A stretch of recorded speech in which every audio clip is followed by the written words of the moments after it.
l'ISJC, l'intimité avec le Seigneur Jésus-Christ, l'assurance absolue du salut de ton âme.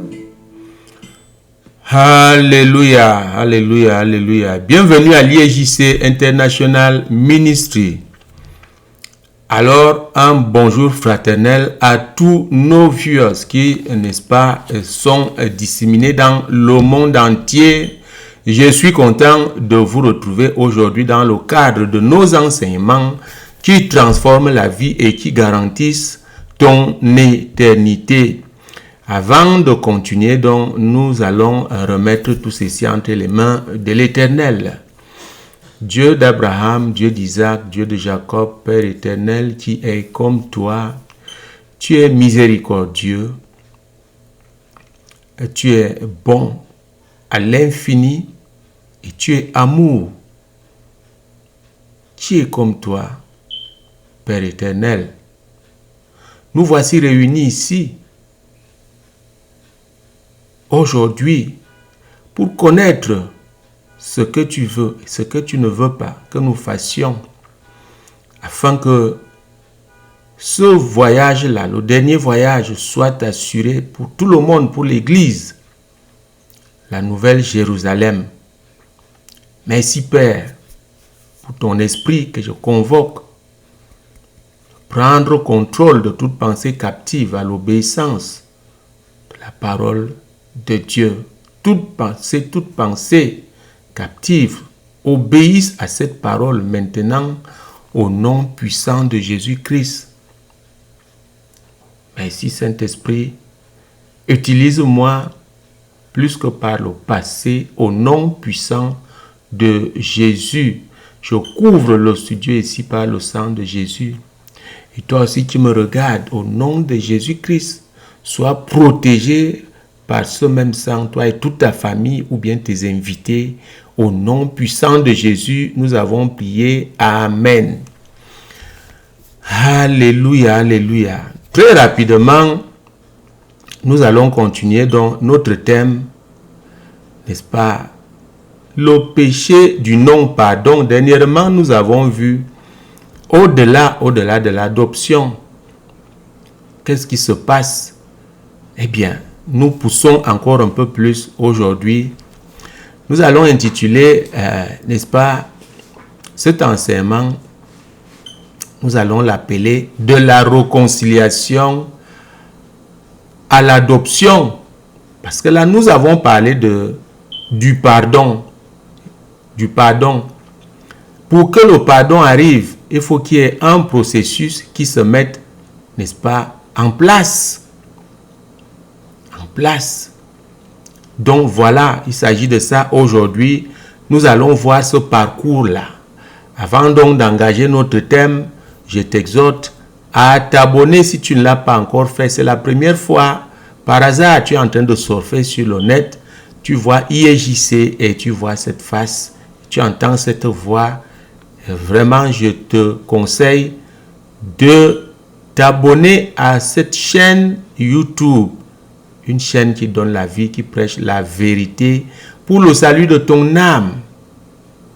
Oui, la Bible dit qu'à quoi servirait à un homme de gagner le monde entier et s'il perd son âme? Sois sûr que si le Seigneur arrive demain, tu fais partie de ce voyage. Ou alors quelque chose t'arrive. Bien avant son retour, tu vas où? Voilà pourquoi l'ISJC est là, pour dire toute la vérité sur la chrétienté. Eh bien, sans plus tarder, de la réconciliation, n'est-ce pas, à l'adoption, il y a quelque chose au milieu qui s'appelle le pardon. C'est ce que nous avons vu. Eh bien, c'est souvent très difficile. C'est souvent très difficile. Nous prenons ici le modèle de Dieu lui-même. Le modèle biblique, c'est que Dieu nous a réconciliés à lui-même à travers son Fils, le Seigneur Jésus-Christ. Et nous le voyons dans 2 Corinthiens ici, n'est-ce pas? 2 Corinthiens, chapitre 5 et le verset 18 que nous pouvons lire. Et tout cela vient de Dieu qui nous a réconciliés avec lui par Christ et qui nous a donné le ministère de la réconciliation. Dieu nous a réconciliés à lui, n'est-ce pas, par son Fils Jésus-Christ. Et nous voyons que Jésus-Christ a été utilisé ici. Donc, qu'est-ce qui se passe? La réconciliation s'établit entre deux belligérants, deux personnes qui ont eu un problème, mais qui sont obligés de revenir ensemble parce que ils doivent cheminer ensemble. Je parle d'abord ici à l'église. Il n'est pas normal que les frères et les sœurs soient divisés, qu'il y ait l'inimitié entre eux. Non, ce n'est pas normal. Le paradis n'est pas pour vous. Vous devez donc le faire. Mais il y a des égos. Il y a des égos. Prenons le modèle-ci. Quelqu'un doit se sacrifier, quelqu'un doit laisser tomber son orgueil, aller vers l'autre et lui dire ce qui s'est fait là. Vraiment, j'aimerais qu'on se rencontre, qu'on s'assied et qu'on parle. Alléluia. C'est ça qu'on appelle donc la réconciliation. La réconciliation doit absolument avoir lieu. Dieu a envoyé donc son Fils nous parler au monde entier. Non seulement pour révéler le vrai Dieu, vous savez qu'il y a des peuples qui ont 25 000 dieux. Mais le vrai Dieu, il est seul, il est unique, il est incomparable. C'est celui-là que Jésus-Christ est venu présenter au monde entier. Il dit, le Père vous avez rejeté à cause du péché du premier homme. Moi, je viens vous réconcilier au Père par mon sacrifice. Mais le Père a établi les règles. Tu dois d'abord m'accepter. Tu dois d'abord accepter que je suis venu vraiment du Père. Et je suis le pont entre le Père et toi. Vous comprenez? Donc, la réconciliation ici, n'est-ce pas, renvoie tout simplement à l'évangile. L'évangile, c'est Jésus-Christ. L'évangile, c'est Jésus. Quand on te prêche l'évangile, on te parle de Jésus, on cherche un terrain de réconciliation. Si tu acceptes de recevoir ce message, tu acceptes de recevoir l'homme de Dieu chez toi, ou bien tu acceptes l'invitation à l'église, voilà la réconciliation. Tu vas là-bas, tu entends le message du salut, le vrai. C'est la réconciliation. Mais si tu passes devant, ou tu confesses devant l'homme de Dieu qui vient dans ta maison, tu confesses ta foi au Seigneur Jésus-Christ comme ton sauveur, ton Seigneur et comme ton Dieu, alors là, tu passes par la repentance et le pardon peut donc être établi, peut être constaté. Vous voyez maintenant, donc de la réconciliation à l'adoption, nous passons par, n'est-ce pas, le pardon des péchés. Voilà comment nous obtenons cette réconciliation ici, bibliquement parlant. Chez nous les hommes, donc, quelqu'un doit donc se lever et faire le premier pas, ou bien avoir trouvé aussi un médiateur, un frère qui animait de très bonnes intentions et qui a eu vent de ce problème-là, a dit non, vous ne devez pas rester dans l'inimitié. Il vous convoque, vous acceptez, n'est-ce pas, cette réunion, c'est la réconciliation tout simplement. Pourquoi ici? Parce que le pardon s'établit petit à petit, que les cœurs sont purifiés. Vous comprenez? Là donc, le vrai pardon arrive après. Donc voilà ça. Nous avons ici n'est-ce pas, l'adoption qui vient donc après. Faites très attention, suivez maintenant très bien. L'adoption, Jésus-Christ a négocié l'adoption. Il y a deux formes d'adoption ici, maintenant là. C'est que tu sois un chrétien spirituel. Tu vas être adopté là, maintenant, spirituellement. Tu dois être un chrétien selon Jean, chapitre 4, le verset 23, le verset 24. C'est-à-dire un adorateur en esprit qui n'est autre que celui, n'est-ce pas, qui pratique ce que nous enseignons ici, l'intimité avec le Seigneur Jésus-Christ et la communion, n'est-ce pas, profonde avec le Père. Cette grande union-là entre l'Église, Jésus-Christ et le Père, c'est là où l'adoption se fait. Donc, il faut comprendre ça. Tu vas être adopté spirituellement, tu dois arriver là où le Père se trouve et c'est Jésus-Christ qui t'y amène. Nous le voyons donc dans Jean 17, le verset 24. Père, je veux que là où je suis, que ce que tu m'as donné soit aussi avec moi. Jésus-Christ a négocié donc l'adoption. Qu'est-ce qui se passe donc maintenant? Tu es chrétien, eh bien, tu as la grâce de trouver cette vision qui va jusqu'au bout. L'église ne va pas jusqu'au bout, je t'en prie. L'église ne va pas jusqu'au bout. Les gens sont réunis, ne sont pas enseignés, rentrent dans les péchés, perdent leur salut, étant même assis à l'église. L'IJC t'amène vers le Père par Jésus-Christ lui-même, avec un coaching, avec des enseignements, comment tu pries. Tu es donc réadopté.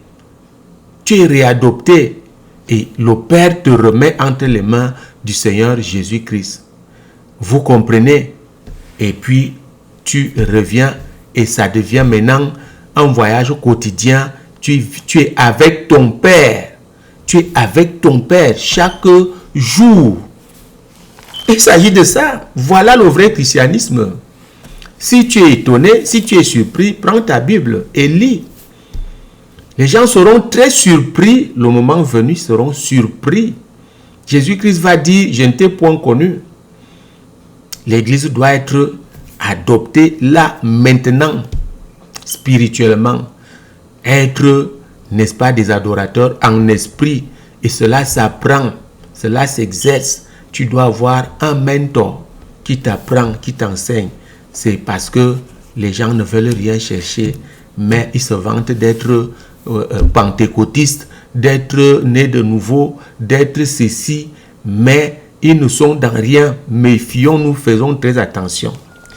Eh bien, il y a une autre forme d'adoption, donc l'adoption de notre corps. Celle-là aura lieu au dernier moment. Écoutez très bien, si tu auras accepté le Seigneur Jésus-Christ, Romains chapitre 8, le verset 23, nous lisons, et ce n'est pas elle seulement, mais nous aussi qui avons les prémices de l'Esprit, c'est-à-dire tu es un enfant de Dieu, tu as l'Esprit du Seigneur Jésus-Christ, nous aussi, nous soupirons en nous-mêmes en attendant l'adoption, virgule, la rédemption de notre corps.